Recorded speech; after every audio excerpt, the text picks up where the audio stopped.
그 성경 구절이랑 이런 것들은 프린트물 참고로 보시면 됩니다. 그래서 이번 시간에는요, 구원받은 사람에게 일어나는 이제 39가지 일을 아주 간략하게 살펴보도록 하겠습니다. 사람이 예수님을 구원자로 받아들이는 순간 많은 일이 일어나게 되는데요. 이제 오늘 우리가 살펴볼 건 다 시간 순서에 의한 것은 아닙니다. 어떤 것들은 이제 동시다발적으로 일어나기도 하고요. 어떤 게 동시에 일어났는지 알지 못하게 되는 그런 경우도 있죠. 그래서 오늘 우리가 살펴볼 내용도 그런 것들이 있습니다. 이게 번호가 빠르다고 해서 이게 더 먼저 일어나는 일이다, 이런 건 아닙니다. 구원받는 순간에 거의 동시다발적으로 일어나는 일이다, 이렇게 보시면 됩니다. 대부분의 사람들이요, 구원받은 순간 자기에게 어떤 일이 일어나는지 모르면서 평생 모른 채 살아가고 있습니다. 그러니까 구원받은 사람들도 대부분의 경우엔 자기가 구원받을 때 어떤 일이 일어났는지 모르면서 살고 있다는 겁니다. 자기에게 어떤 일이 일어나는지 안다면 인생이 완전히 또 달라지겠죠. 성경에 의하면 사람이 예수님을 믿고 구원받는 순간 정말 많은 일이 일어나게 되고요, 또 굉장히 중요한 일이 일어나게 됩니다. 마치 우리가 자동차 이제 운전하고 달릴 때 이 자동차 안에서 많은 어떤 기계가 작동을 하잖아요. 근데 운전자는 그런 거 잘 모르죠. 그냥 핸들만 잡고 운전하면서 갑니다. 그렇죠. 가고 서고 방향 바꾸고 이 세 개만 되면은 그냥 큰 무리 없이 운전해서 가잖아요. 그렇죠. 근데 사실은 그 자동차 안에서는 그것 외에도 많은 일들이 일어나고 있죠. 그것과 비슷하다고 보시면 됩니다. 먼저 하나님 아버지와 관련해서요, 구원받은 사람은 하나님의 은혜 앞으로 이제 나아갈 수 있는 자격을 받게 됩니다. 에베소서 2장 8절 이렇게 되어 있죠. 너희가 믿음을 통해 은혜로 구원을 받았나니 그것은 너희 자신에게서 난 것이 아니요 하나님의 선물이니라. 또 18절 그분을 통하여 우리 둘이 한 성령을 힘입어 아버지께로 나아감을 얻나니, 이렇게 말씀하고 있습니다. 그래서 구원받은 사람은 하나님 앞에 나아갈 수 있는 자격을 받게 되는 거죠. 근데 그렇게 된 이유는요, 하나님의 아들이 되었기 때문입니다. 그래서 하나님의 아들로 태어나기도 했지만 또 아들로 입양도 되었습니다. 갈라디아서 4장 5절이죠. 이것은 율법 아래에 있는 자들을 구속하시고 또 우리가 아들로 입양되게 하려 하심이라, 이렇게 말씀하고 있죠. 또 에베소서 1장 5절 자신의 크게 기뻐하시는 뜻에 따라 우리를 예정하사 예수 그리스도를 통해 자신의 아이로 입양하심으로써, 이렇게 말씀하고 있어요. 아들로 입양되었다, 이렇게도 말씀하고 있고요, 또 아이로 입양되기도 했다, 이렇게 말씀하고도 있습니다. 저는 이제 두 가지 표현을 다 쓰는데요, 그러니까 우리가 예수님을 믿으면 하나님의 아들이 됩니다, 이렇게도 얘기하고, 또 우리가 예수님을 믿고 하나님의 자녀가 되었죠, 이렇게도 얘기를 합니다. 그런데 킹잼 성경을 믿는 분들 중에는 구원받으면 하나님의 아들이 된다, 여기까지는 맞아요. 그리고 나중에 부활하게 되죠. 그래서 부활해서 영적인 몸을 입게 됩니다. 예수님은 지금 인간의 육체 안에 거하고 계시죠. 2000년 전에는 인간의 육체 안에 거하고 계시지 않았습니다. 천사들의 몸과 같은 다른 영적인 몸을 입고 계셨어요. 그래서 다니엘의 세 친구에게 나타나셔서 그들을 구해주실 때도 어떤 영적인 몸을 입고, 불에 타지 않는 영적인 몸을 입고 가서 그 세 친구를 보호해 주셔서 새 친구도 불에 타지 않게 구해 주신 거였죠. 근데 2000년 전에 마리아의 태 속에서 인간의 몸이 만들어졌죠. 성령님께서 마리아의 태 속에서 인간의 몸을 만들어 주셨죠. 그리고 그 몸 안으로 예수님께서 들어가신 거죠. 그 이후로부터 예수님께서 지금까지 계속해서 인간의 몸을 입고 계십니다. 다만 죽으시고 묻히셨다가 부활하실 때는 인간의 몸이긴 한데 변화된 몸을 입고 계신 거죠. 그래서 부활한 영적인, 그러니까 단순히 어떤 구약 시대의 어떤 영적인 몸을 입고 오실 때처럼 그런 몸이 아니라 부활한 영광스러운 몸을 입게 되신 겁니다. 같은 인간의 육체인데 영광스러운 몸을 입게 되신 거죠. 그래서 인간의 육체이기 때문에 벌꿀도 드시고 부활하시고 나서도 생선도 드셨죠. 인간의 육체이기 때문에 무엇인가를 먹고 소화시킬 수 있는 겁니다. 물질적인 것을 먹고, 음식을 먹고. 하지만 영적인 몸이기, 어떤 그 영광스러운 몸이기 때문에 문이 닫혀 있는 상태에서도 제자들이 모여 있을 때 제자들이 이제 두려워서 문을 다 닫고 있었죠. 로마 군인들을 두려워해서. 근데 거기도 그냥 문을 통과해서 들어가신 거죠. 열지 않고도 들어가신 겁니다. 영광스러운 몸이기 때문에 그런 거죠. 제가 지금까지 말씀드린 건 다 성경에 있는 사실이에요. 근데 이제 여기에 어떤 자기 그 추측을 더하시는 분들이 있는데요. 예수님께서 인간의 몸을 입고 부활하셨을 때가 33세 반 정도였죠.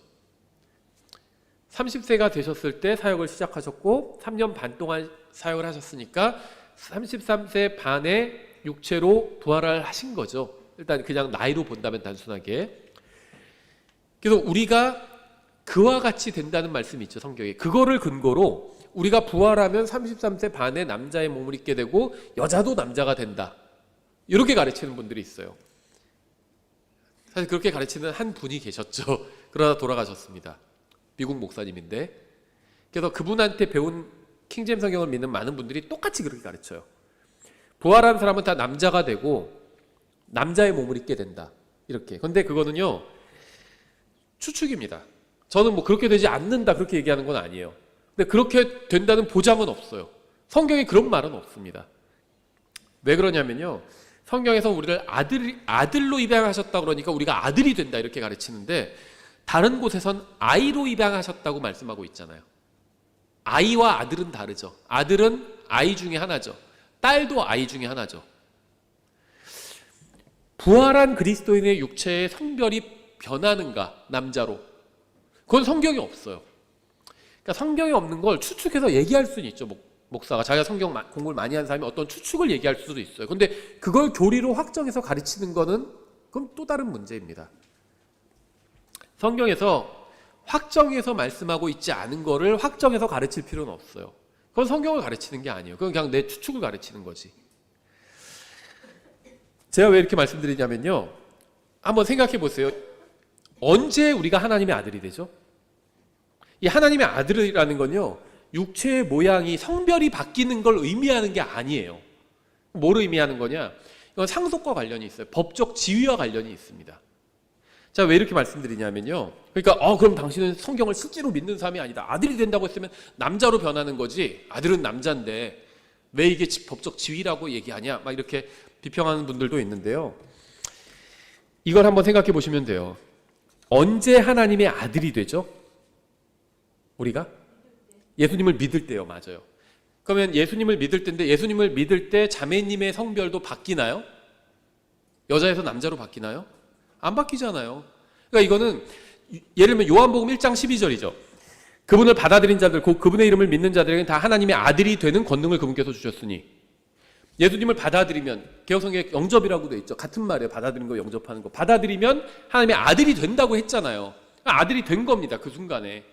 근데 그렇다고 해서 예수님을 믿는다고 해서 갑자기 여자가 다 남자가 되진 않잖아요. 그럼 왜 굳이 아들이라고 표현했을까요? 다른 곳에서는 아이라고 표현했어요. 그럼 아이라고 다 표현해도 되잖아요. 근데 굳이 아들이라고 표현한 이유가 있다는 거죠. 아이라고 표현한 이유도 있고.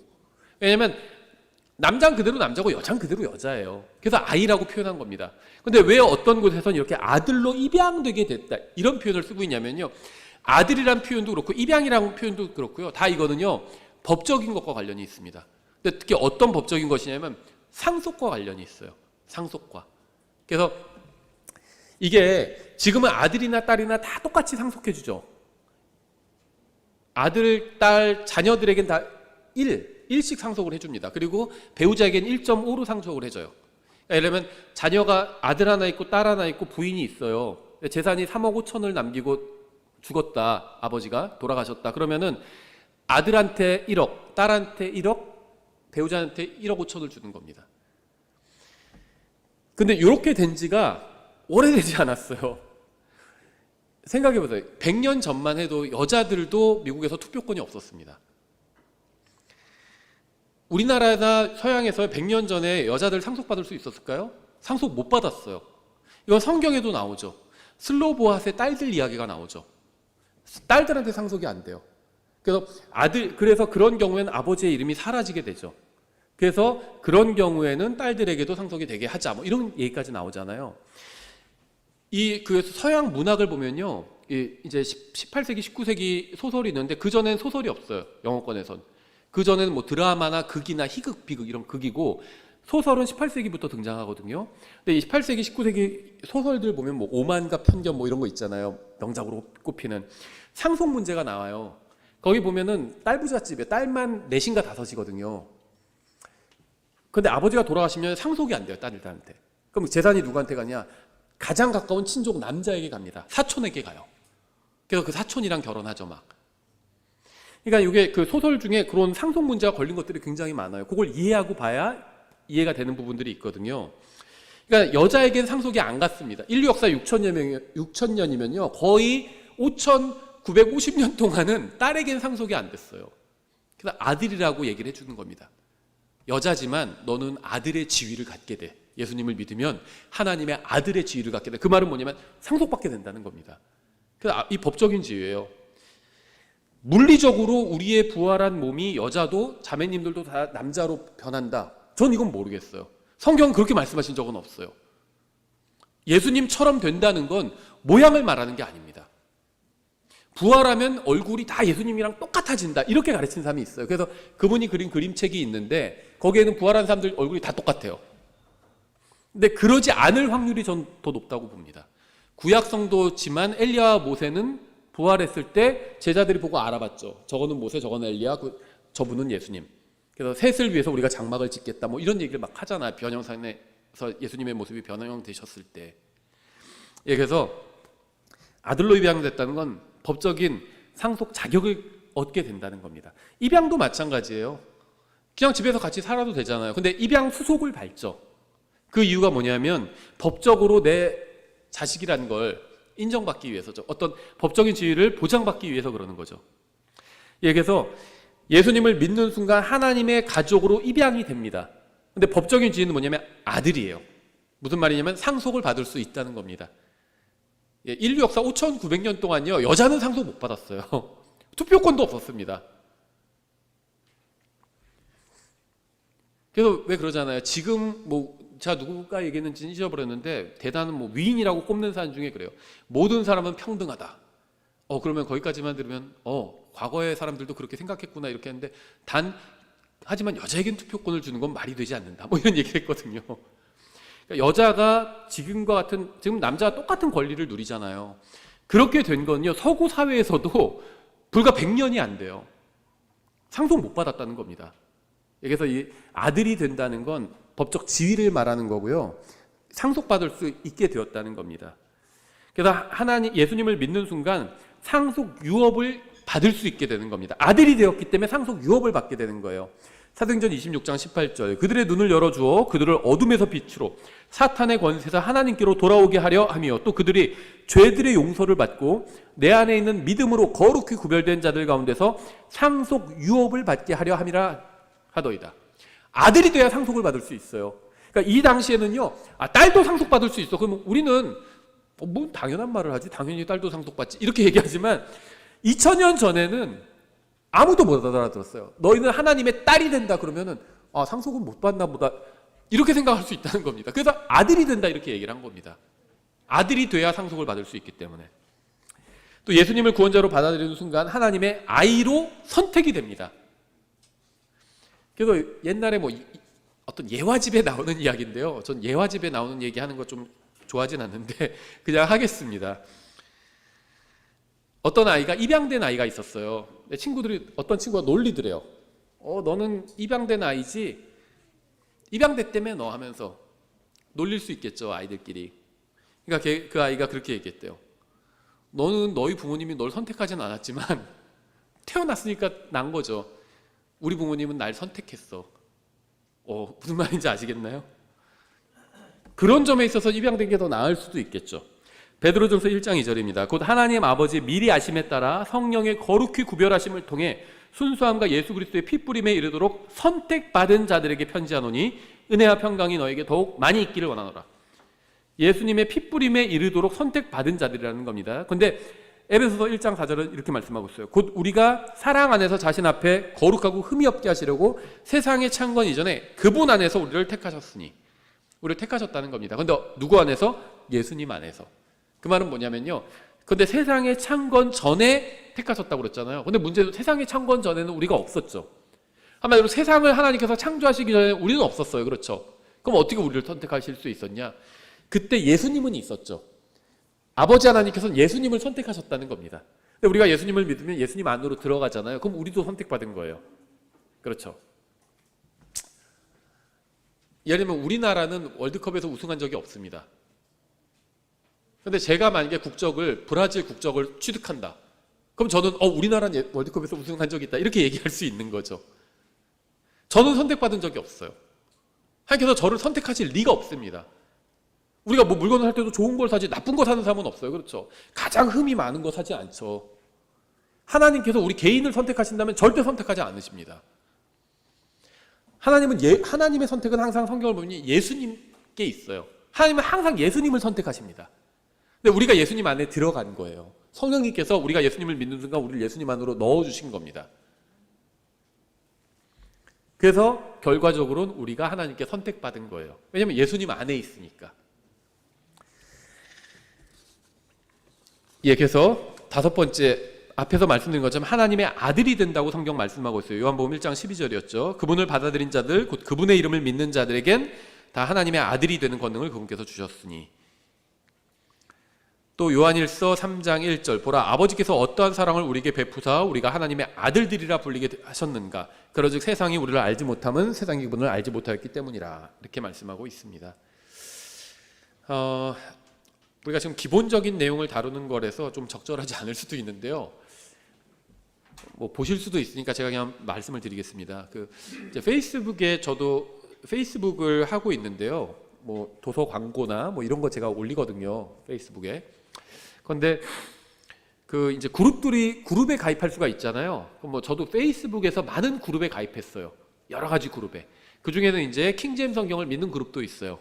거의 킹제임스 성경을 믿는 그룹도 굉장히 많습니다. 미국에. 그런데 여러 그룹에 저도 가입했는데 어떤 그룹에서 계속 올리는 글이 있는데 이제 구약과 신약을 나누죠. 그런데 복음서와 서신을 나눠요. 또 어떤 그룹이. 근데 그것도 이해가 되는데 근데 거기선 조금 극단적인 주장을 하는데 복음서에 나온 내용은 절대로 교회에게 적용할 수 없다.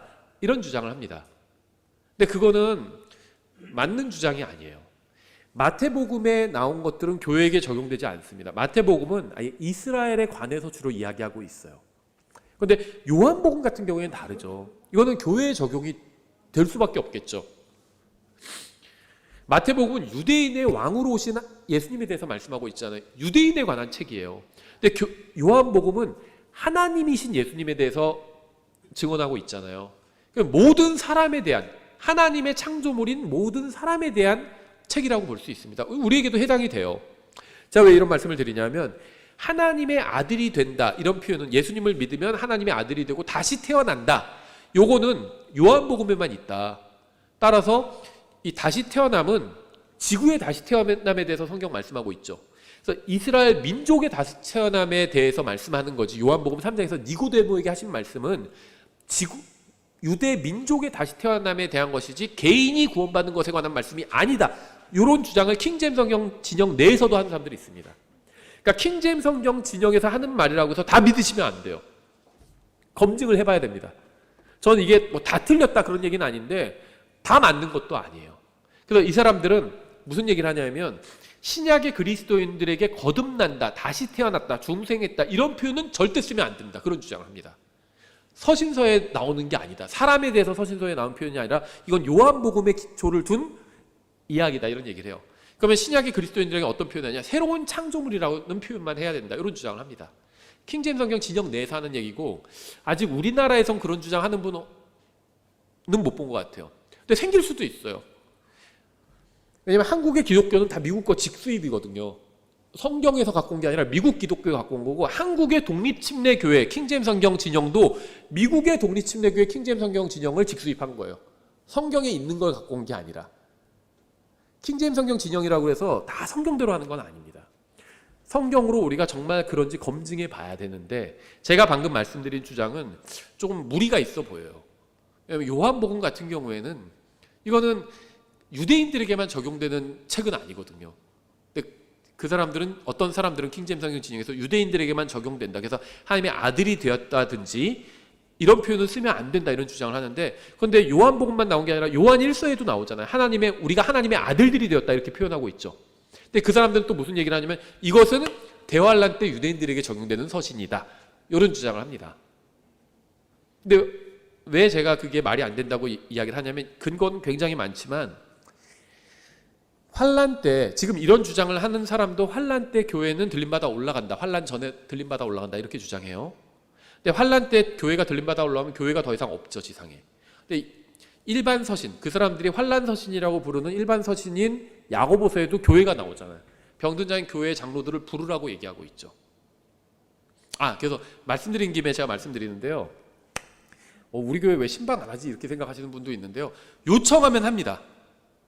목사님, 우리 집에 와서 목사님 같이 교제를 나눴으면 좋겠어요. 그래서 초대하시면 갑니다. 근데 우리 집은 좀 사정이 안 돼서, 예를 들면 가족 중에 안 믿는 사람도 있어서 목사가 오는 거 싫어한다. 그럼 교회로 오시면 돼요. 교회에서 교제 나누면 됩니다.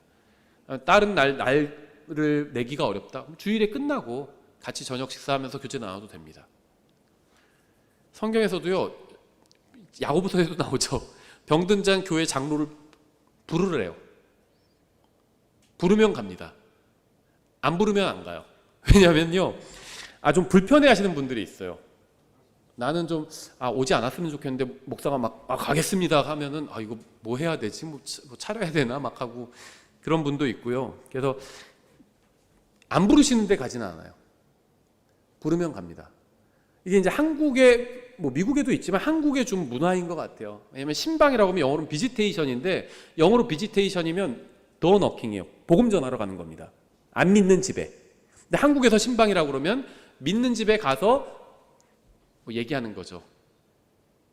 그래서 좀 개념이 다른데 어쨌든 간에 교회 장로들을 부르라고 그랬어요. 그렇죠. 야고보서에서. 그럼 야고보서는 환란 시대에, 그럼 야고보서가 환란 서신이면 환란 시대에 교회가 있는 건가요? 이 지상에? 아니면 들림받아 올라가 셋째 하늘에 올라가 있는데 그 셋째 하늘에서 불러오라는 건가요? 장로를? 그건 아닐 거 아니에요. 그래서 이 요한 서신을 비롯한 일반 서신을 교회에 적용할 수 없다, 교리적으로 이렇게 주장하는 킹제임스 성경 믿는 분들 중에 그런 주장을 하는 분들이 있는데, 그거는 성경적으로 합당하지 않은 것 같아요. 이 자세한 내용은요, 저희 출간한 책 중에 신약 성경 개요라는 책이 있는데 그 부록에 제가 자세히 설명을 해놨습니다. 그래서 그거 한번 읽어보시면 되고요.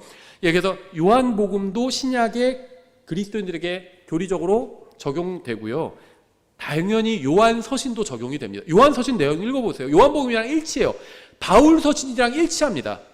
일반 서신과 바울 서신을 교리적으로 나눌 이유가 하나도 없어요. 비교해 보세요. 일치합니다. 이 내용도 그 신약 성경 개역에 제가 다 비교를 해놨어요. 교리적으로 완벽히 일반 서신과 바울 서신이 일치한다는 걸 다 비교해 놨습니다. 한번 읽어보세요. 킹제임스 성경 진영에 우리나라에도 그런 분들 많이 있어요. 어떤 한 분의 영향으로 이 일반 서신은 바울 서신은 교회의 교리를 말하고 있고, 일반 서신은 대환란 때의 교리다 이렇게 주장하는 분인데 전혀 그렇지 않아요. 전혀 그렇지 않습니다. 자, 비교해 놓은 거 한번 보시면 되고요. 그 다음에 6번째, 예수님을 믿으면 하늘에 속한 사람이 됩니다. 빌립보서 3장 20절이죠. 우리의 생활 방식은 하늘에 있으며 거기로부터 또한 우리가 구원자 주 예수 그리스도를 기다리노니. 또 예수님을 믿으면요, 구원받은 사람은 예수님과 함께 공동 상속자가 돼요. 그래서 아들로 삼아주신 겁니다. 아들의 지위를 주신 거예요. 갈라디아서 3장 29절이죠. 너희가 그리스도께 속한 자면 곧 아브라함의 씨요 약속에 따른 상속자니라. 약속에 따른 상속자가 된대요. 로마서 8장 17절. 자녀이면 상속자 곧 하나님의 상속자요 그리스도와 함께하는 공동 상속자니라. 우리가 그분과 함께 고난당하면 이것은 우리가 함께 영광도 받으려 함이니라. 또 구원받은 사람은요, 새로운 창조물이 됩니다. 고린도서 5장 17절이죠. 그런즉 누구든지 그리스도 안에 있으면 그는 새로운 창조물이라. 옛 것들은 지나갔으니 보라 모든 것이 새롭게 되었도다.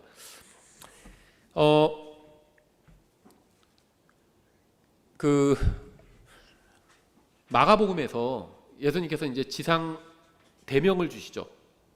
근데 거기서 마가복음에서는 모든 창조물에게 복음을 선포하라 이렇게 말씀하고 있죠. 그래서 옛날에 어떤 이단 종파에 속한 사람이 대만에서 일반 뉴스에선 그냥 정신병자라고 그러는데 제가 알기에는 이단 종파에 속한 사람이에요. 그 사람이 그 말씀을 잘못 적용해가지고 사자 우리에 들어가서 사자한테 복음을 전했습니다. 모든 창조물에게 복음을 선포하라 하니까.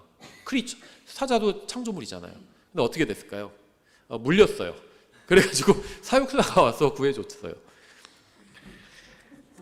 문맥을 봐야 됩니다. 거기서 나오는 모든 창조물은요, 사자, 호랑이, 달팽이 이런 걸 말하는 게 아니라 그냥 사람을 말하는 겁니다. 사람을. 물론 일반적으로 창조물이라고 하면 사자, 동물도 되고, 그럼 동물만 되나요? 식물은 창조물 아닌가요? 다 포함되죠. 돌멩이도 다 창조물이죠. 근데 문맥을 봐야 돼요. 근데 문맥을 보면요, 사람을 말하는 거예요. 사람한테 복음 전하라는 겁니다. 왜냐면요, 그래서 고린도후서에서는 사람이 구원받으면 새로운 창조물이 된다고 이렇게 말씀하고 있어요. 사람을 말하는 겁니다. 다. 두 문맥 다. 우리는 타락한 아담의 옛 성품을 가지고 태어났습니다. 구원받는 순간 새로운 성품을 소유한 새로운 창조물이 된다는 거예요. 새 제품이 된다. 하나님 앞에서 그 얘기를 해주는 겁니다. 그래서 창조물이라는 표현을 쓰고 있는 거예요. 또 구원받은 사람은 하나님의 종이 됩니다. 로마서 6장 22절. 그러나 이제는 너희가 죄로부터 해방되고 하나님께 종이 되어 거룩함에 이르는 너희의 열매를 얻었으니 그 끝은 영존하는 생명이니라. 하나님의 종이 된다? 그러니까 글쎄 뭐 기분이 그렇게 좋을 것 같지는 않은데 종이 안 되는 게 좋지 않나? 막 이렇게 생각하시는 분이 있는데요. 종이 서번트죠. 그것만 있는 게 아니라 미니스터도 있어요. 그렇죠. 섬기는 자, 종, 미니스터. 보통 이제 목사를 미니스터라고도 하죠. 말씀으로 교회를 섬기는 자. 또 어디서 쓰죠? 장관도 미니스터라고 그러죠. 장관이 종이에요. 국민의 종이죠. 종입니다. 그런 종이 된다는 거예요. 공무원. 지금 공무원 인기가 약간 시들해졌지만 공무원이 국민의 종이죠. 구원받으면 하나님의 종이 된다는 거예요. 하나님 정부의 장관이 되고 종이 되는 겁니다. 나쁜 게 아니죠. 어떤 분들 종이 된다고 하니까 기분 나빠하는데 서로 하려고 그러죠. 이런 종은. 장관 시켜준다 그러면요, 뭐 딴 데 어디서 뭐 교수하던 사람도 다 그만두고 가요. 바로 장관하러 갑니다. 모든 열일을 제쳐두고 가요. 장관 시켜준다 그러면. 그렇죠. 예, 하나님의 종을 삼아준다는 거죠. 또 구원받은 사람은 하나님의 제사장이 됩니다. 베드로전서 2장 9절. 그러나 너희는 선정된 세대의 왕가의 제사장이요. 여기서 말한 너희는 구원받은 사람이죠. 거룩한 민족이요 특별한 백성이니 이것은 너희를 어둠에서 불러내어 자신의 놀라운 빛으로 들어가게 하신 분께 대한 찬양을 너희가 전하게 하려 하십니다. 근데 이거 오해하셔서 어떤 분들은 제사장이 됐다. 그래서 만인 제사장인데 왜 목사만 설교해요? 이런 사람이 있는데요. 제사장이 설교합니까? 구약에서? 제사장 설교하지 않아요. 누가 설교하죠? 서기관들도 가끔 했지만 에스라 같은 사람, 근데 주로 대언자들이 하죠. 옛날 성경의 선지자, 대언자. 대언자가 말씀의 사역자입니다. 제사장은 뭘 했죠? 희생물을 드렸잖아요. 한마디로 제사를 드리는 분이죠. 만인 제사장이죠. 말 그대로 구원받은 모든 사람이 제사장이 되었습니다. 그럼 구원받은 모든 사람이 설교자가 되었다는 게 아니에요. 제사장과 선지자, 대언자는 다릅니다. 제사장은 희생자사를 드리는 사람이고 대언자는 말씀의 사역자예요. 목사는 말씀의 사역자죠. 목사를 포함한 모든 구원받은 사람들은 제사장입니다. 영적인 제사장이죠. 그럼 제사장이 뭘 하죠? 하나님께 희생물을 드리는 거죠. 우리가 복음을 전하면 그 사람을 하나님께 희생물로 드리는 거죠. 또 나 자신을 하나님께 살아있는 희생물로 드리라고 로마서 12장 1절과 2절에서 말씀하고 있죠. 예, 그래서 만인 제사장인데 왜 목사만 설교해요? 그 사람은 성경을 모르는 거예요. 제사장이 설교한 적 없습니다. 제사장은 설교하는 일을 하지 않아요. 제사를 드리는 일을 하지. 희생 제물을 하나님께 드리는 일을 하지. 그걸 하면 됩니다. 여러분은 구원받고 나서 제사장이 되었습니다. 하나님께 희생 제물을 드려야 됩니다. 다른 사람에게 복음 전하셔야 되고요. 또 여러분 자신을 하나님께 희생물로 드리셔야 합니다. 또 구원받은 사람은 하나님과 화해하게 되죠. 에베소서 2장 12절. 그때 너희는 그리스도 밖에 있었고 이스라엘 연방국가 밖에 있던 외인들이며 약속의 언약들에서 분리된 낯선 자요 세상에서 소망도 없고 하나님 밖에 있던 자들이었으나 한때 멀리 떨어졌던 너희가 이제는 그리스도 예수님 안에서 그리스도의 피로 가까워졌느니라. 또 로마서 5장 10절. 이는 우리가 원수였을 때 하나님의 아들의 죽음으로 말미암아 하나님과 화해하게 되었을진데 화해하게 된 자로서 더욱더 그분의 생명으로 말미암아 구원을 받을 것이기 때문이라. 예, 그래서 구원받은 사람은 하나님과 화해를 하게 되었다는 말씀을 하고 이 말의 의미는 뭐죠? 구원받기 전에는 하나님이 내 원수였다는 거예요. 얼마나 끔찍해요. 세상에서 가장 강하신 분이 나의 원수였다는 겁니다. 근데 구원받고 나선 세상에서 가장 강하신 그분이 나의 아버지가 된 거죠. 얼마나 좋아요. 가장 끔찍한 상태에서 가장 좋은 상태가 된 거죠. 또 구원받는 순간 거룩해지게 됩니다. 하나님 앞에서. 고린도전서 6장 11절이죠. 너희 중에 이 같은 자들이 더러 있었으나 너희가 우리 하나님의 영을 통해 주 예수님의 이름으로 씻기고 거룩히 구별되어 의롭게 되었느니라. 누구 앞에서? 하나님 앞에서. 로마서 3장에서 우리가 죄인이라는 건 하나님 앞에서 죄인이라는 겁니다. 다른 사람이랑 비교했더니 그 사람보다 못하다 이런 얘기가 아니에요. 사람들 중에는요, 잘난 사람도 있고 훌륭한 사람도 있고 못난 사람도 있고 이상한 사람도 있어요. 근데 하나님 앞에서는 다 죄인이라는 겁니다. 근데 구원받은 사람은 하나님 앞에서 거룩히 구별되어 의롭게 되었다는 겁니다. 사람들은 나보고 뭐라고 할 수 있어요. 저는 나쁜 사람이구만, 양심도 없구만, 저한테 그렇게 얘기할 수도 있죠, 누군가는. 근데 하나님은 저를 의롭게 봐주신다는 겁니다. 이게 이제 구원받고 변화된 것 중에 하나죠. 그 다음에 이제 아들 하나님과 관련해서 구원받은 사람은 아들 하나님 안에서 받아들여지게 됩니다. 에베소서 1장 6절이죠. 자신의 은혜의 영광을 찬양하게 하셨느니라. 그 은혜 안에서 그분께서 그 사랑하시는 자 안에서 우리를 받아주셨으니. 이게 굉장히 중요해요. 아까 말씀드린 것처럼 예전 성경에서 영접이라고 되어 있죠. 요한복음 1장 12절. 받아들임이 굉장히 중요한데요. 사람들은 자꾸 예수님을 영접하셔야 됩니다, 그런 얘기를 하는데 맞는 말이죠. 예수님을 받아들여야 됩니다. 근데 그거보다 더 중요한 건 하나님이 우리를 받아주셨는가, 그게 더 중요하죠. 선보는데 한번 만났어요. 예를 들면 누가 소개시켜줘서 너무 좋아요. 내 이상형이야. 난 받아들였어. 그럼 결혼하나요? 그 여자는 내가 싫대. 그럼 결혼 못하는 거죠. 그 사람이 날 받아들여야죠. 나만 좋으면 무슨 소용이 있어요. 하나님이 우리를 받아주셨다는 거, 이거 엄청난 일이 일어난 거예요. 우리가 하나님을 받아들이는 건 당연하죠. 손해난 게 하나도 없어요. 너무 좋잖아요. 창조자 하나님이고 하나님 부족한 게 하나도 없어요. 둘을 합치자고 그러는데 하나님 백만장자고 나는 가진 게 마이너스예요. 빚만 있어요. 근데 둘을 합치자고 하면 누가 좋아요? 내가 좋은 거죠. 재산을 합치자면, 빌 게이츠가 합치자고 오면 거절하시겠어요? 당연히 합치죠. 당연히 합칩니다. 하나님이 우리를 받아주셨다는 게 이게 엄청난 거예요. 빌 게이츠가 나를 받아줬다, 이게 좋은 거죠. 나는 받아주죠. 항상 열려 있어요. 빌 게이츠를 향해서 마음이. 언제든지 돈을 합치고 재산을 합치고 싶은 마음이 있어요. 근데 그게 무슨 소용이 있어요? 그 사람이 싫다고 그러는데. 우리가 예수님을 받아들이는 거, 이것도 중요해요. 예수님 받아들이셔야 됩니다. 보험자 할 때 그런 얘기 하죠. 근데 정말 중요한 건 하나님이 우리를 받아주셨다는 겁니다. 이거보다 더 좋은 게 있을까요? 예. 구원받은 사람은 성령님에 의해서 그리스도의 몸으로 침례받게 됩니다. 고린도전서 12장 13절. 제가 예수님을 믿는 순간 하나님께서, 성령님께서 우리를 예수님 안으로 넣어주신다, 이렇게 얘기했는데 그 얘기의 근거가 요거예요. 고린도전서 12장 13절. 우리가 유대인이나 이방인이나 매인자나 자유로운 자나 모두 다 한 성령에 의해 침례를 받아 한 몸 안으로 들어왔으니 모두가 마시게 되어 한 성령 안으로 들어왔느니라. 침례라는 말은요, 의미가 잠김입니다. 베프티즘은, 영어로 침례가 베프티즘이죠. 근데 이게 그리스어로 밥티조예요. 음역한 겁니다. 근데 요거를 사실 음역이 아니라 번역을 하면요, 그럼 잠김이 됩니다. 이머전이 돼요. 그래서 침례라는 말의 의미는 잠김이라는 의미입니다. 그러니까 잠김이라고 바꿔서 읽으면 이해가 더 빨라요. 사실 한 성령에 의해 잠김을 받아 한 몸 안으로 들어왔으니. 그래서 물 뿌린다고 해서 잠기지 않죠. 물에 집어넣는 겁니다. 침례는, 베프티즘은. 그래야지 잠기죠. 이게 바로 이제 성령 침례입니다. 물 침례, 물에 잠기는 거예요. 성령 침례, 성령에 잠기는 겁니다.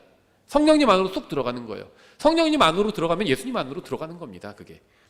성령 침례는 특별한 사람만 받는 것이 아니라 구원받은 모든 사람이 구원받는 순간에 즉시 받게 되는 겁니다. 갈라디아서 3장 27절. 너희 중에서 그리스도 안으로 침례를 받은 자는 다 그리스도로 옷 입었느니라. 그리스도 안으로 침례를 받으면, 우리가 옷을 입었는데 그리스도로 옷 입었대요. 이 말의 의미는 뭐죠? 그리스도 안에 있다는 겁니다. 그리스도로 옷 입었으면 그리스도 안에 있는 거잖아요. 그래서 우리가 예수님 안에 있는 거예요. 그래서 예수님이 선택되면 우리도 선택된 겁니다. 하나님은 항상 예수님을 선택하세요. 하나님은 항상 예수님을 버리지 않습니다. 그래서 우리가 버림받지 않는 거예요. 구원받은 사람이 사랑하시는 아들 안에서 받아들여지고 성령님으로 침례를 받으면서 동시에 그리스도와 함께 장사 지낸받은 영적 침례를 또 받게 됩니다. 로마서 6장 4절. 그러므로 우리가 죽음 안으로 침례를 받아 그분과 함께 묻혔나니 이것은 그리스도께서 아버지의 영광을 힘입어 죽은 자들로부터 일으켜진 것 같이 우리도 생명의 새로움 속에서 걷게 하려 함이라. 예수님 안에 있기 때문에 예수님이 죽으셨잖아요. 십자가 위에서. 그래서 우리가 죽은 것으로 간주되는 겁니다. 그렇죠? 그래서 골로새서 3장 3절 너희는 죽었고 너희 생명은 그리스도와 함께 하나님 안에 감추어져 있느니라. 잃어버릴 수 없어요. 감추어져 있다는 건 하나님께서 숨겨놓으셨다는 겁니다. 잃어버릴 수 없습니다. 여러분 귀중한 거 어떻게 하죠? 집에 금고 속에 숨겨놓잖아요. 그렇죠? 사실 금고 없죠 뭐. 숨겨놓을 만한 것도 없어요. 근데 어쨌든 간에 정말 중요한 게 있으면 금고에 숨겨놓겠죠. 하나님께서 우리를 잃어버리신 게 아니라 감춰놓으신 겁니다. 누구도 뺏어갈 수가 없어요. 하나님이 그냥 들고 계신 것도 아니고 감춰놓으셨는데 그걸 어떻게 누가 찾아요? 하나님께서 감춰놓으신 거예요. 그래서 우리 구원은 잃어버릴 수가 없는 겁니다. 잃어버리려면 그걸 찾아서 들고 다니다가 잃어버려야 되는데 하나님께서 감춰놓으셨는데 그걸 무슨 수로 찾아요? 구원받은 사람은 아버지 하나님께서 아들 하나님께서 주시는 사랑의 선물이 됩니다. 요한복음 17장 9절 내가 그들을 위해 기도하나이다. 내가 세상을 위해 기도하지 아니하고 아버지께서 내게 주신 자들을 위해 기도하오니 그들은 아버지의 것이니이다. 아버지께서 내게 주신 자들, 하나님 아버지께서 아들 하나님에게 우리를 선물로 주신 겁니다. 보석이에요. 보석. 선물로 주신 거예요. 또 사람이 예수 그리스도를 자신의 구원자로 받아들이는 순간 그리스도께서 즉시 그 사람 안에 내주하시게 됩니다. 그 사람 안에 거하게 되신다는 거예요. 요한복음 4장 23절이죠. 예수님께서 그에게 대답하여 이르시되 사람이 나를 사랑하면 내 말들을 지키리니 아버지께서 그를 사랑하실 것이요 우리가 그에게 가서 우리의 거처가 그와 함께 있게 하리라. 하나님께서 사람 안에 거하신다는 겁니다. 또 사람이 예수 그리스도를 믿는 순간 영원한 생명을 소유하게 됩니다. 요한복음 10장 28절 내가 그들에게 영원한 생명을 주노니 그들이 결코 멸망하지 않을 것이요 또 아무도 내 손에서 그들을 빼앗지 못하리라. 이런데도 구원을 잃어버릴 수 있다고 주장할 수 있을까요? 영원한 생명을 주는데 아무도 그래서 결코 멸망하지 않을 거래요. 결코 멸망하지 않고 또 아무도 예수님 손에서 빼앗지 못한대요. 지금 몇 가지 자물쇠 그냥 하나 잠고 두 개 잠고 세 개 잠고 여러 개 잠근 겁니다. 근데 구원을 잃어버릴 수 있다?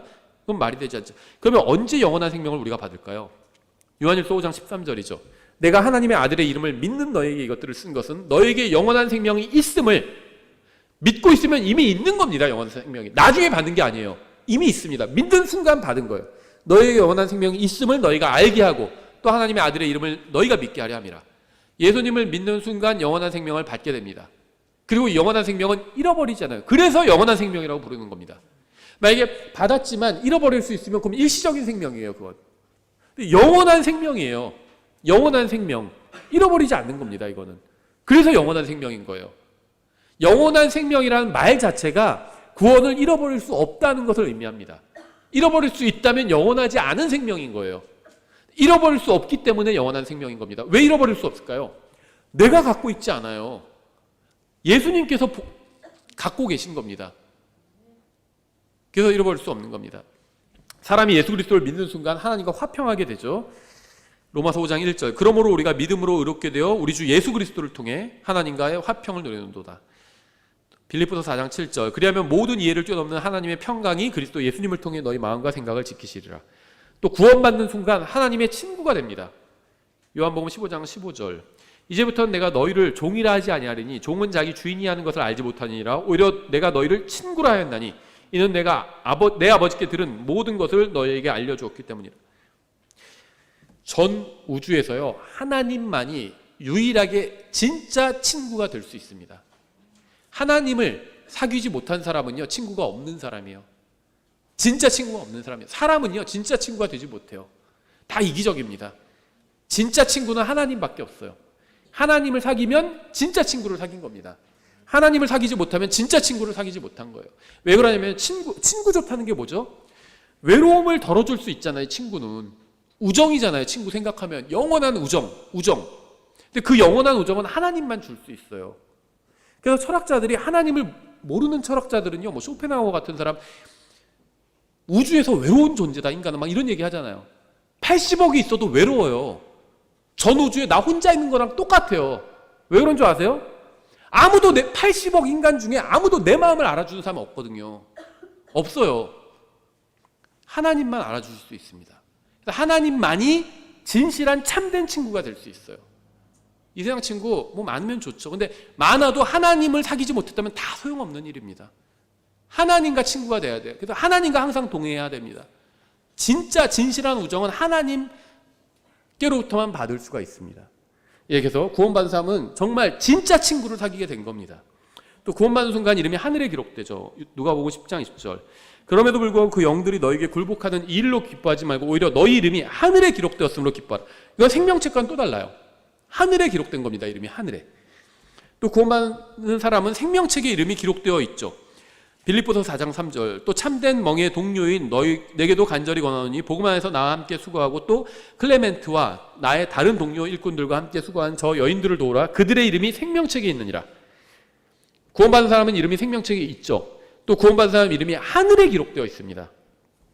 구원받는 순간 그리스도와 함께 하늘에 앉아 있게 됩니다. 에베소서 2장 6절. 또 함께 일으키사 그리스도 예수님 안에서 우리를 하늘의 처소들에 함께 앉히셨으니 이렇게 말씀하고 있죠. 구원받는 순간 영이 다시 태어나서 그리스도의 영과 하나로 연합하게 됩니다. 예수님은 지금 어디에 앉아 계시죠? 하나님 아버지의 오른편에 앉아 계시죠. 오른편에 앉아 계십니다.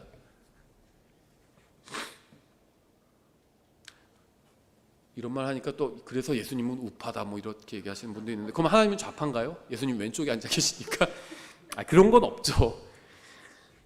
그런데요, 성경에서 주와 결합하는 자는 한 영이라고 말씀하고 있어요. 우리는 구원받은 사람과 주님과 결합해서 한 영이 되었죠. 예수님은 하늘에 하나님 아버지의 오른편에 앉아 계시죠. 그래서 우리도 하늘의 처소에 함께 앉아 있는 겁니다. 영으로 함께 앉아 있는 거예요. 에베소 5장 30절이죠. 우리는 그분의 몸과 그분의 살과 그분의 뼈들에 속한 지체들이니라 이렇게 말씀하고 있어요. 또 구원받은 사람은 복된 소망을 받게 됩니다. 디도서 2장 13절. 저 복된 소망과 위대하신 하나님 곧 우리의 구원자 예수 그리스도의 영광스러운 나타나심을 기다리게 하셨느니라.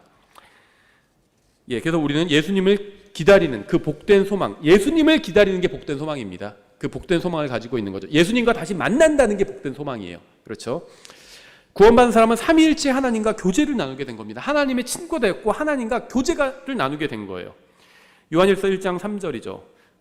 우리가 보고 들은 그것을 너희에게 밝히 드러내면 또한 너희 또한 우리와 교제하게 하려 함이니 참으로 우리의 교제는 아버지와 함께하는 것이며 창조자 하나님 아버지와 함께하는 것이고 그분의 아들 예수 그리스도와 함께하는 것이라. 하나님과 교제를 나누게 된 겁니다. 근데 요한일서라고 해서 이거는 환란서신입니다. 그리스도인들에겐 교회에게는 교리적으로 적용되지 않습니다. 이러면 이게 말이 되나요? 하나님과 교제를 나눈다고 하고 이 말씀을 그리스도인들에게 적용되지 않는다고 하는 게 말이 되나요? 교회에게 주신 말씀이에요. 환란서신 같은 건 없습니다. 성경에. 없는 말을 자꾸 지어내면 안 되죠. 저도 과거에 그렇게 믿고 그렇게 가르쳤었어요. 근데 성경을 보니까는 그런 건 없더라고요. 성경에. 또 구원받는 순간 하늘의 집이 생겨요. 그래서 모든 그리스도인은요 다 1가구 1주택 이상은 있는 겁니다. 하늘의 집이 있어요. 요한복음 14장 2절 3절. 내 아버지 집에 거할 곳이 많도다. 그렇지 않으면 내가 너희에게 말해 주었으리라. 내가 너희를 위해 처소를 예배하러 가노니 가서 너희를 위해 처소를 예배하면 내가 다시 와서 너희를 내게로 받아들여 내가 있는 곳에 거기에 너희도 있게 하리라. 집을 마련해 주신 거죠. 또 구원받은 사람은 성령님에 의해서 다시 태어납니다. 요한복음 3장 3절부터 7절에 있죠. 이건 읽지 않겠습니다. 또 구원받는 순간 성령님의 기름 부음을 받게 됩니다. 요한일서 2장 27절에 있죠. 그러나 너희가 그분에게서 받은 기름 부음이 너희 속에 거함으로 아무도 너희를 가르칠 필요가 없고 바로 그 기름 부음이 너희에게 모든 것을 가르치며 또 그것이 진리요. 그러니까 여기서 말하는 기름 부음은 뭐죠? 성령님을 말하는 거죠. 거짓이 아닌즉 그것이 너희를 가르친 대로 너희가 그분 안에 거할지니라. 또 구원받는 순간 성령님께서 영원히 거하기 위해서 안으로 들어오십니다. 요한복음 14장 26절이죠. 위로자 곧 아버지께서 내 이름으로 보내실 성령님 그분께서 너에게 모든 것을 가르치시고 내가 너에게 무엇을 말하든지 너희가 모든 것을 기억하게 하시리라. 16장 13절 요한복음. 그러나 그분 곧 진리의 영께서 오시면 너희를 모든 진리 가운데로 인도하시리니 그분은 스스로 말씀하지 아니하시고 무엇이든지 자기가 들은 것만을 말씀하시며 자기가 들은 것만 자기가 들을 것만을 말씀하시며 앞으로 일어날 일들을 너에게 보이시리라. 하나님의 말씀대로 인도해 주신다는 거죠. 구원받은 순간 성령님께서 우리를 봉인하십니다. 에베소서 4장 30절. 하나님의 거룩한 영을 슬프게 하지 말라. 그분으로 말미암아 너희가 구속의 날까지 봉인되었느니라. 그래서 구원받은 이후에 죄를 지어도 그 죄가 우리를 더럽히지 못하는 겁니다. 봉인되었다는 건요, 랩핑하는 거나 마찬가지죠. 성경 사면은 이게 케이스 안에 들어있는데 랩핑을 해놓죠. 그러면 겉에 먼지가 묻어도 먼지 그냥 닦으면 그만이죠. 물건 사면 랩핑돼 있잖아요. 그렇죠. 뭐 붙어 있죠. 경고문. 이 랩핑을 떼는 순간 뭐 교환 환불 불가입니다. 뭐 이런 거 써 있잖아요. 중고가 되거든요. 그걸 떼는 순간. 떼지 않으면 중고가 아니에요. 교환 환불할 수 있다는 거죠. 성령님으로 봉인되었다는 게 그 얘기입니다. 랩핑돼 있다는 거예요. 더러움이 묻지 않는 겁니다. 안에 겉에는 더러움이 묻을 수 있어요. 먼지가 묻을 수 있지만 안에는 새 상품 그대로인 거죠. 공장에서 출시된 그대로인 거죠. 성령님으로 랩핑해 주셨다는 겁니다. 에베소서 1장 13절 너희도 진리의 말씀 곧 너희의 구원의 복음을 들은 뒤에 그분을 신뢰하였고, 이게 성경적 구원 순서죠. 예정론은 잘못된 겁니다. 예정론은 구원받은 사람이 예수님을 믿게 된다 이렇게 가르쳐요. 근데 성경은 진리의 말씀 곧 너희의 구원의 복음을 들은 뒤에 그분을 신뢰하였고 또 너희가 믿은 뒤에 그분 안에서 약속의 저 거룩하신 영으로 봉인되었느니라. 이게 성경적 순서죠. 복음을 듣고 믿고 그러면 성령님을 받아서 이제 봉인되고, 구원받는 순간 몸이 성령님의 전이 됩니다. 고린도전서 6장 19절 도대체 무슨 말이냐? 너희 몸이 너희가 하나님에게서 받은 바 너희 안에 계신 성령님의 전인 줄 너희가 알지 못하느냐? 너희는 너희 자신의 것이 아니니. 구원받는 순간 성령님께서 고린도전서 12장에 기록된 영적 또 선물들을 주십니다. 난 받은 적 없는 것 같은데 그건 아직 못 찾은 거예요. 그래서 그걸 이제 찾아야 되겠죠. 죄와 관련해서는요, 구원받는 순간 죄를 용서받게 됩니다. 에베소서 1장 7절이죠. 그 사랑하시는 자 안에서 우리가 그분의 풍성한 은혜에 따라 그분의 피를 통해 구속 곧 죄들의 용서를 받았다. 구속 안에 죄들의 용서가 포함되어 있는 거죠. 그래서 우리가 뭐 다른 시간에 다뤘고 앞으로도 아마 또 다시 다뤄야 될 텐데요, 구약 성도들의 구원을 성경에서 명확하게 얘기하고 있지는 않아요. 그런데 이제 이런 것을 통해서 우리가 유추할 수 있죠. 구약 성도들이 죄를 용서받은 순간 구원받았다고 볼 수 있습니다. 다윗이 죄를 지었다가 용서받았죠. 그때 구원받았다고 볼 수도 있겠죠. 물론 그 전에 하나님을 믿고 구원받았겠죠.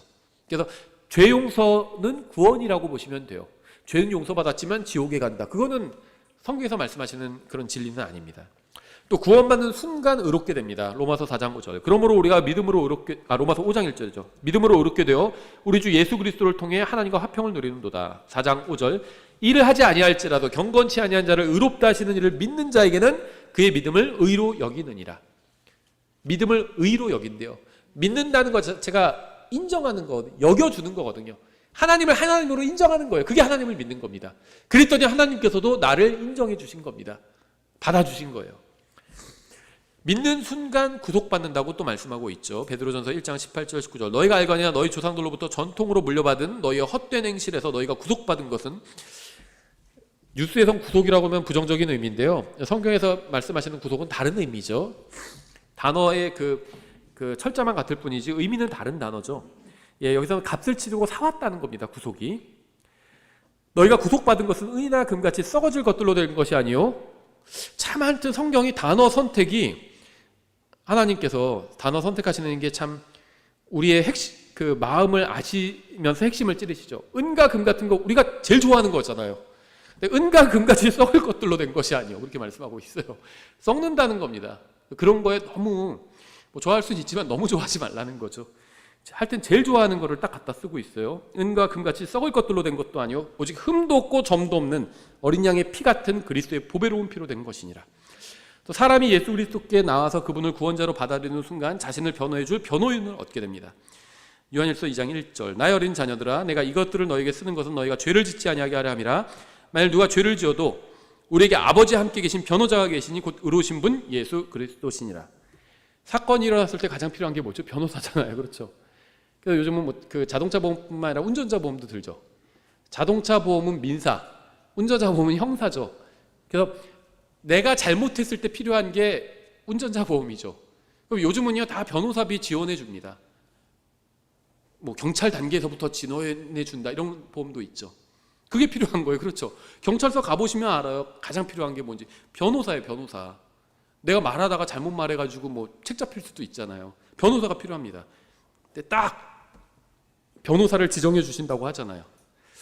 구원받는 순간 죄에 대해서 승리할 수 있게 됩니다. 다만 이 승리는 자동으로 주어지는 것이 아니에요. 구원은 자동으로 받지만, 마치 태어나는 건 자동으로 태어나지만 성장은 자동으로 되지 않습니다. 자동으로 성장하지 않아요. 대가를 치러야 합니다. 사람이 구원받는 순간 죄에 대해서 승리할 수 있게 되는 겁니다. 무기를 주시는 거예요. 근데 승리는 그 무기 갖고 싸워야 되는 거죠. 비가 오는데 우산 있다고 비 안 맞는 거 아니라고 그랬죠. 우산을 사용해야죠. 구원받은 사람은요, 무기를 갖게 됩니다. 하나님의 말씀, 무기를 주시잖아요. 그걸 사용해야 됩니다. 로마서 6장 12절. 그러므로 너희는 죄가 너희의 죽을 몸 안에서 군림하지 못하게 하여 몸의 정욕 안에서 죄에게 순종하지 말고. 죄가 우리 안에서 군림하지 못하게 할 수 있대요. 무기를 사용하면 됩니다. 사용하지 못하면 당하는 거죠. 베드로서 1장 4절. 그것들로 말미암아 지극히 크고 보배로운 약속들이 우리에게 주어졌나니 이것은 너희가 이 약속들을 힘입어 정욕으로 인해 세상에 있게 된 썩을 것을 피하여 하나님의 본성에 참여하는 자가 되게 하려 함이라. 죄를 이길 수 있다는 겁니다. 죄를 이길 수 있는 무기를 주신다는 거예요. 2개 남았습니다. 이제 구원받은 순간 그리스도의 대사가 됩니다. 이게 여러분이 공식적으로 하나님께 받은 직함이에요. 대사가 하는 일은 뭐죠? 어떤 국가에 들어가서 국가의 대통령을 대신해서 그 국가에서 그 국가를 대신해서 어떤 일을 하는 거죠. 뭐 우리가 홍보대사 이런 말도 하잖아요. 대한민국의 대사는 다른 국가에서 대한민국을 대신해서 일을 하는 겁니다. 그렇죠. 근데 그 국가를 막 전복하려 한다든지 그 국가에 너무 개입하면 그것도 안 되죠. 그리스도인이 우리에게 주어진 것은 합니다. 뭐 선거하죠. 내가 표를 행사해서 우리 국가에 가장 이롭게 할 사람을 선택해야 되는 거죠. 그런데요, 하나님께서는요, 우리에게 우리나라를 바로잡으라는 사명을 주신 적이 없어요. 저는 우리나라를 바로잡는 게 나쁜 일이다 이렇게 말하는 게 아닙니다. 또 우리나라를 지키라는 사명을 주신 적도 없어요. 그거는 우리나라 군대가 하는 일이죠. 우리는 그걸 지지합니다. 그래서 세금을 내야죠. 우리가 직접 지키는 게 아니죠. 우리가 직접 지킬 수 있나요? 북한군이랑 맞대서 우리가 지킬 수 있나? 못해요. 군인이 하는 거죠. 그래서 우리가 세금을 내죠. 군인들이 그 돈으로 군대를 유지하고 지키는 거죠, 우리나라. 그렇게 하면 되는 겁니다. 그리스도인이 시민으로서는 그렇게 하면 된다는 거예요. 근데 교회로서는요, 그런 일과는 무관합니다. 우리가 받은 사명은 그리스도의 대사로서의 사명을 받았어요. 예수님께서 하시는 말처럼 말하고 하시는 행동처럼 하면 됩니다. 예수님께서 지상에 계실 때 뭘 하셨죠? 무슨 말씀을 하셨죠? 그걸 하면 된다는 겁니다. 막 로마 정권에 막 간섭하셨나요? 너희들 가만히 보니까 정치를 좀 이상하게 하는 것 같은데 뭐 그러셨나요, 예수님께서? 사도 바울도 그런 적 있나요? 그런 말 한 적이 없어요. 사도 바울이 우리보다 무슨 뭐 로마 정치에 대해서 몰라서 그런 말 안 했을까요? 입이 근질근질했을 거예요. 막 말하고 싶어가지고. 참아야지. 난 그리스도의 대사니까. 그러지 않았을까요? 사도행전을 보세요. 바울이 뭐 하고 다녔나? 정치에 개입한 적이 없어요. 복음을 전했습니다. 개인이 정치에 개입할 수 있어요. 정당 활동도 할 수 있고. 교회가 하지는 않는다는 겁니다. 교회는 그런 사명을 받은 적이 없어요. 있으면 저한테 보여주세요. 없습니다. 단 한 번도 그런 말씀 하신 적이 없어요. 우리는 개인으로서 국민으로서 권리가 있잖아요. 그 정치 종교의 자유를 가지고 있어요. 정치활동할 수 있습니다. 저는 그리스도인이 정치활동을 하면 잘못된 거다 이런 말을 하는 게 아닙니다. 할 수 있어요. 개인의 권리입니다. 하지만 교회가 그 일은 하지 않는다는 거예요. 교회의 이름으로 하지는 않는다는 겁니다. 개인이 우리 건물 주위를 깨끗이 치울 수 있죠. 나쁜 일이 아니죠. 근데 교회가 그 일을 하진 않는다는 거예요. 개인이 어떤 선한 일을 할 수 있어요. 굶는 사람들 막 밥 사주고 할 수 있죠. 그건 좋은 일입니다. 칭찬받아야 돼요. 그렇죠. 근데 교회의 이름으로 그 일을 하지는 않는다는 거예요. 교회의 이름으로 막 지역사회에서 굶는 사람들 막 밥 주고 그 일을 하지는 않는다. 그게 악한 일에서 안 한다는 게 아니에요. 그건 선한 일이에요. 굶는 사람한테 밥 사주는 게 선한 일이죠. 욕먹을 일이 아닙니다. 밥을 굶고 있는데 밥을 사줘요. 노숙자들 모아서 밥 사줘요. 그건 악한 일이 아니에요. 근데 교회가 할 일은 아니라는 겁니다. 어떤 개인이 한다면 저는 박수 칠 것 같아요. 좋은 일 하는 거죠. 그 돈으로 자기 위해서 자기 사고 싶은 거 사고 무슨 명품 사고 할 수도 있는데 굶는 사람들 밥을 사주는데 좋은 일이죠. 근데 교회가 할 일은 아니라는 거예요. 교회에게 주신 사명은 너희는 가서 모든 굶는 자들에게 밥을 사줄 뿐이라 이런 말씀 하신 적이 없습니다. 복음을 전하라고 하셨어요. 하나님 말씀을 전하라고 하셨습니다. 그래서 교회의 이름으로는 우린 그 일만 합니다. 하지만 개인은 뭐 정치적인 것도 할 수 있고요. 아니면 또 다른 선행도 할 수 있고 지역사회에서 봉사할 수도 있고요. 뭐 굶는 사람들 밥 사줄 수도 있죠. 나쁜 일이 아니에요. 좋은 일입니다. 교회가 그 일을 하진 않는다는 거예요. 교회가 뭐 모든 좋은 일에 다 끼어들어서 하는 게 아닙니다. 교회는 교회에 할 일이 있어요. 군대는 군대가 할 일이 있고요. 우린 군대를 지지합니다. 그렇죠. 외부의 세력부터 우리나라를 주는 거죠. 그래서 세금도 내는 거죠. 군대를 지지해요. 하지만 교회가 군대 일을 하려고 한다면 그건 반대합니다. 교회는 복음을 전하는 일을 하고요. 하나님 말씀을 선포하고 가르치는 일을 하는 거죠. 고린도후서 5장 20절이죠. 그런즉 하나님께서 우리를 통해 너희에게 간청하시는 것 같이 이제 우리가 그리스도를 위한 대사가 되어 그리스도를 대신하여 너희에게 간구하노니 무슨 일을 하죠? 너희는 하나님과 화해하라. 이게 대사가 하는 일입니다. 하나님의 원수들이 있잖아요. 하나님과 화해시키는 일을 하는 거예요. 근데 하나님은 마음을 여셨잖아요. 그러니까 가서 너희도 마음 열으라고 하는 거죠. 사람들한테. 마지막 39번째, 구원받는 순간 하늘에 있는 모든 영적인 복으로 복을 받게 됩니다. 에베소서 1장 3절, 하나님 곧 우리 주 예수 그리스도의 아버지를 찬송하려다 그분께서 그리스도 안에서 하늘의 처소들에 있는 모든 영적인 복으로 우리에게 복을 주셨으니, 하늘에 있는 것들 다 약속해 주셨다는 겁니다. 영적으로 나중에 오시면 실제로 물려주겠다는 거예요. 그래서 그리스도와 함께한 공동 상속자가 되는 거죠. 엄청난 것을 받은 겁니다. 성경을 정말 믿는다면 이 세상에서 일어난 일들로 인해서 마음이 그렇게 막 슬퍼하고 기뻐하고 막 좋아하고 막 그러지 않아요.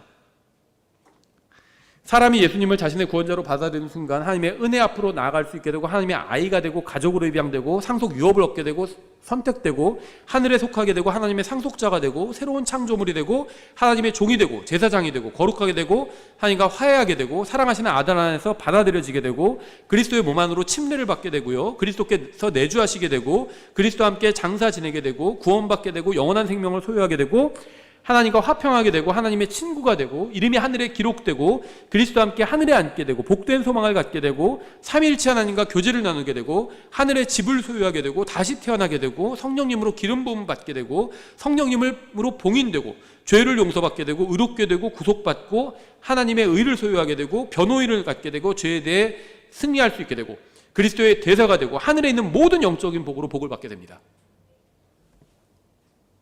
그런데 뭐가 좀 일이 안 됐다고 해서 막 불평하고요, 불만 품고요, 그러면 부끄럽겠죠. 그래서 우리가 말씀을 공부해야 되는 겁니다. 말씀을 공부하면요, 하나님을 진짜 신뢰하게 되고요, 모든 불평과 불만이 사라지게 됩니다. 오늘 이렇게 저희가 구원받으면 일어나는 일들을 아주 간략하게 살펴봤습니다. 기도하고 찬송하고 마치겠습니다. 기도하겠습니다. 하나님 아버지, 주님께서 주신 이 모든 복들로 인해 감사드립니다. 저희가 주님의 말씀을 믿습니다. 이 세상에서 일어나는 일들로 인해서 저희가 만남이 흔들리지 않고 오직 주님만을 바라보고 살 수 있도록 도와주시기 원합니다. 예수님의 이름으로 기도드렸습니다. 아멘.